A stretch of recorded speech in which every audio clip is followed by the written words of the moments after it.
নমস্কার প্রিয় দর্শক বন্ধুরা, রিতাস কিচেনে অনেক অনেক স্বাগত জানিয়ে আজকের রেসিপি শুরু করছি।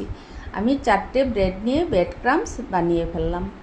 এবার আমি 2টি আলু ভালোভাবে ধুয়ে ছুলে নিচ্ছি।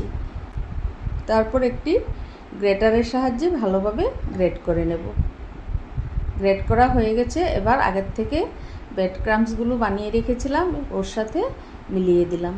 এবার দিয়ে দিচ্ছি কাঁচা লঙ্কা কুচি, ধনেপাতা কুচি, হলুদ গুঁড়ো, ধনে গুঁড়ো, জিরে গুঁড়ো, পরিমাণ মতো নুন আর সামান্য একটু বেসন। এবার একসাথে ভালোভাবে মেখে নেব। এবার আমি চপ আকারে গড়ে নেব। কড়াই বসিয়ে দিয়ে দিচ্ছি সাদা তেল। এবার একে একে ভেজে নেব। এমনভাবে লাল লাল করে ভেজে আপনারাও বাড়িতে বানিয়ে চার সাথে এবং সস দিয়ে খেয়ে দেখবেন।